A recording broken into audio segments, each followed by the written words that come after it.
Donc on va parler des oiseaux. Tu grattes quoi sur la table? C'était ça. D'accord. Calopsite. Cornure. Et- Eclectus. Eclectus. Eclectus. Eclectus. À tes souhaits. Allez, installe-toi ma petite pupusse. J'arrive. Un La peu casquette. Mais non, tu dérègles pas ma casquette. Je veux bien te les prêter, mais tu me les dérègles pas. grave. On fera avec. Bonjour tout le monde. Coucou. Aujourd'hui, on va parler donc des oiseaux, le projet qui va se concrétiser petit à petit. Ça, c'est sûr. On a Certain. beaucoup réfléchi. On a regardé tous vos commentaires. Voilà, des milliers de commentaires. On a répondu à beaucoup de personnes. On a contacté du monde, autant des abonnés que des éleveurs professionnels, que des éleveurs amateurs, un peu partout dans la France et même du côté du Québec. Voilà. On a fait beaucoup de recherches ces derniers temps. Alors, il y avait combien d'espèces qui nous plaisaient vraiment? 4. 4 espèces. Ouais. Vas-y, raconte, je t'écoute. Je sais pas, mais moi je t'écoute. Donc en gros, il y avait la calopsite. Ouais, Il y avait le touille céleste. ouais, Du coup, on a rajouté la cornure. ouais, Et on a rajouté l'eclectus. oui, c'est ça. Voilà. Donc en topo, c'était ça. On a fait des recherches, on s'est renseigné, on a lu, on a vu, on a discuté. Au final, parmi ces 4, il y en a un qui est resté dans le top. Alors, on va faire par élimination. En fait, le truc, c'est que on a des critères bien précis, comme on vous en avait parlé. Il y a des choses, on a appris tellement de choses ces derniers temps sur les oiseaux, c'est incroyable. C'est vraiment un truc de dingue, en fait. Tout ce qu'on a réussi à assimiler dans nos petites têtes, Il y a tellement de choses à savoir en fin de compte que c'est un truc de fou. c'est J'en avais impressionnant. tellement marre que je partais jouer à Fortnite. Pendant un moment, j'en avais trop marre. Oui, c'est sûr que voilà, après, il faut pas trop tout faire, mais c'est très intéressant. Il y a beaucoup de contradictions sur Internet, sur les forums, sur les groupes, chez les éleveurs. Il y a plein de contradictions, mais on retrouve quand même très régulièrement les mêmes informations. J'ai dû appeler pas mal de monde. La chaîne, une chaîne YouTube au top du top, Multi-Tasman. Alors je sais pas trop le nom de la chaîne. Tasman, je crois que c'est. Un truc comme ça, bon, vous connaissez sûrement, beaucoup d'entre vous connaissent, on va carrément mettre le lien dans la description de cette vidéo. C'est une source d'information inimaginable, énormément de vidéos, on en a bouffé, hein. Ah ouais, le Voilà. soir, devant la télé, après le boulot, hop, on se calait, on regardait, on écoutait, on apprenait, et hop, on enchaînait. On est les premiers à vous dire à chaque fois de ne pas prendre, mettons dans les reptiles, du Python régis ou du Pantherophis, parce qu'il y a une multitude d'autres reptiles qu'on peut avoir en captivité, même pour un débutant. Et en fait, on ne peut pas faire ces erreurs-là du coup avec les oiseaux. Donc on a éliminé la calopsite, Voilà. au grand regret peut-être de certaines personnes. La deuxième qu'on a éliminée, Lequel tu vas parler? le touille céleste. Le touille céleste. Vas-y, je te laisse parler pour le touille. Le touille, c'était un petit clown avec de belles couleurs, donc franchement, déjà, il marquait des points. Grave, il était trop beau. Là, franchement, enfin voilà, la couleur, le fait qu'il soit pot de colle, parce que pour pot de colle, là, c'est vraiment le pot de colle qui reste partout au cou, à la manche, à la poche, enfin vraiment le pot de colle de base. Le gros défaut du touille céleste, En fin de compte, il est gueulard. il a une voix assez un cri assez perçant. Donc avec un voisinage, c'était un petit peu risqué. On voulait pas prendre ce risque. Peut-être qu'il allait pas gueuler, peut-être qu'il allait un petit peu gueuler de temps en temps, voilà. On voulait pas prendre le risque. Ensuite, le troisième, Le troisième, ça a été la conure. la conure. C'est ça? Conure. Cornure? Non, conure. Conure, qui était très sympa, un peu plus grand, il me semble, que Touille Céleste, Oui, qui était gueulard aussi, c'est ça, non? oui. Voilà, mais qui était vraiment Après, pas de mal. très et belles couleurs putain, et tout, magnifique, voilà. magnifique. C'est des couleurs qui flashent. Franchement, elles s'envoient énormément. Du coup, le Et quatrième, du coup, le top dernier. 1, celui qu'on conserverait. Alors celui qu'on garderait, toutes les informations qu'on avait prises et tout, ça serait peut-être l'Eclectus, qui serait vraiment au top par rapport tout à ce qu'on voudrait. voilà, par rapport aux critères qu'on recherche, par rapport à la beauté de l'animal aussi qui nous plaît beaucoup. C'est un oiseau qui fait rien comme les autres. On a eu beaucoup d'informations, de choses, on a vu des reportages dessus, on a vu plein de choses, on a passé des heures au téléphone avec des éleveurs. Vraiment, je pense que c'est vraiment l'oiseau qui nous conviendrait le mieux par rapport à tous nos critères. Il n'est pas très gueulard, il est assez silencieux d'après le retour qu'on a eu. Donc on partirait sûrement là-dessus. C'est un projet pour septembre. Oui. Voilà. On a d'autres préoccupations avant.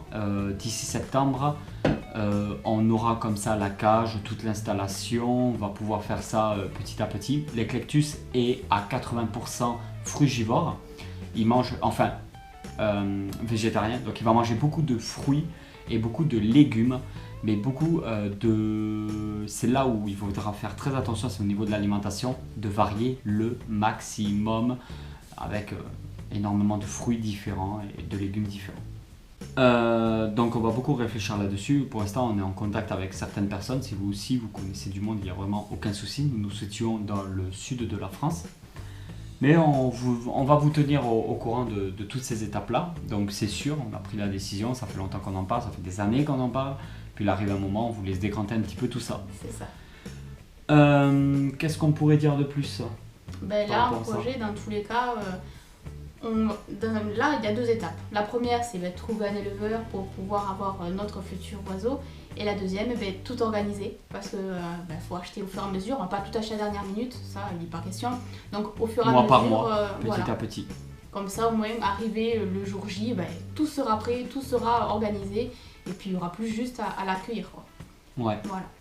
Je pense que ça va être une belle aventure. Ouais. Je voulais qu'on parle aussi des forums, groupes Facebook et tous ces trucs-là qu'on a pu voir ces derniers temps. On a pris beaucoup peur. On s'est dit, oula, il n'y a pas que dans les reptiles qu'il y a des cassos. Des cassos. Surtout au niveau des calopsites, j'ai vu que c'était une catastrophe, quoi. C'était vraiment une catastrophe. Il y a beaucoup de gens qui prennent des oiseaux sans connaître, sans savoir et qui après demandent sur les groupes comment il faut faire ci, comment il faut faire ça, pourquoi ma calopsite elle gueule, pourquoi elle a ce comportement-là, pourquoi elle est tombée malade, pourquoi elle s'enfuit, pourquoi ci, pourquoi ça. Oh là là là là, les gens quoi.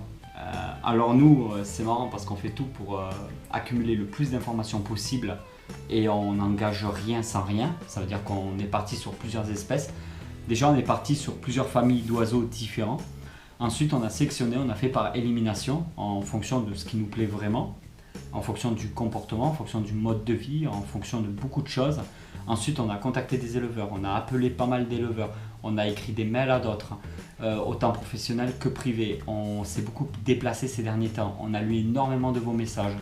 On essaie vraiment de faire ça, on s'est fixé plus ou moins une date à laquelle on aimerait l'accueillir, qui nous conviendrait le mieux en fonction de nos horaires, de nos disponibilités, etc.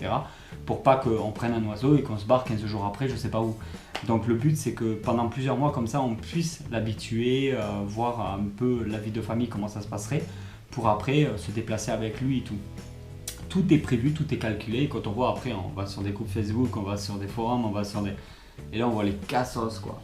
En fait, ils demandent des conseils, les conseils qu'il faut savoir avant d'acquérir. C'est ça en fait. Une fois qu'il a, ça finalement c'est pas bon, qu'est-ce que je fais? Mais ça, il serait renseigné avant, la personne aurait déjà anticipé et n'aurait pas eu de problème. C'est des êtres vivants quoi, il faut pas faire n'importe quoi. Donc soit on fait bien les choses, soit on les fait pas. Mais là c'est cool. Alors, ce qui m'excite encore le plus là, parce que ça regarde-moi bizarrement, ça m'excite aussi. C'est les gens qui vont prendre un oiseau chez un particulier qui ne veut plus s'en occuper, le relâcher dans la nature ou je sais pas quoi.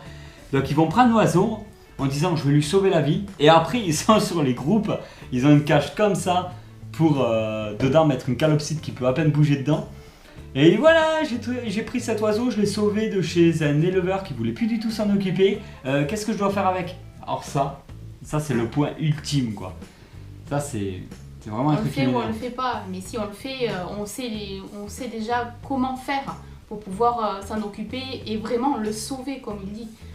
Là, c'est pas forcément le sauver, c'est juste le récupérer et soit il fait bien, soit il fait mal, mais ça part pas bien dans un bon sens. On changera pas le monde, hein. On changera pas le monde. On peut essayer de changer nous, je sais pas, mais... Les enfants, on va les montrer un petit peu le chemin, les guider un petit peu. Faire une bonne éducation, tout ça, faire les choses bien. On essaie toujours de sourire aux gens dans la rue, d'être le plus gentil possible. De remercier quand on nous laisse passer. Ça t'a énervé là aujourd'hui. Ah non, sans déconner. N'hésitez pas, dites-nous en commentaire tout ce que vous pensez de tout ça. Est-ce que c'est une bonne expérience? Qu'est-ce que vous nous conseillez? Peut-être que vous allez partir sur d'autres oiseaux aussi, sur d'autres trucs. Pour l'instant, c'est Eclectus. On est bien parti quand même pour. On n'est pas prêt de changer d'avis quand même. Ouais, là pour le moment, c'est vrai que voilà, on a quand même pu, même grâce à vos messages, hein, voir un petit peu les tops. Et après, voilà, en fonction de nous, choisir un petit peu, s'orienter un peu, se renseigner aussi de nous-mêmes. Parce que bon, vous êtes là pour nous soutenir, vous nous aiguiller. Mais bon, après, on aime bien aussi savoir, se renseigner par nous-mêmes, savoir un petit peu qu'est-ce qu'il y en est vis-à-vis de nous, vis-à-vis de ce qu'on va faire plus tard. Donc en tout cas, un grand merci à toutes les personnes qui ont laissé un petit message ou quoi que ce soit, ça fait super plaisir. On compte encore sur vous si toutefois, voilà, vis-à-vis de cette vidéo, vous avez d'autres choses à dire, d'autres choses à suggérer. Voilà, n'hésitez pas. Voilà tout le monde, j'espère vraiment que cette vidéo vous a plu. N'hésitez pas à passer sur la chaîne de Tati Célie.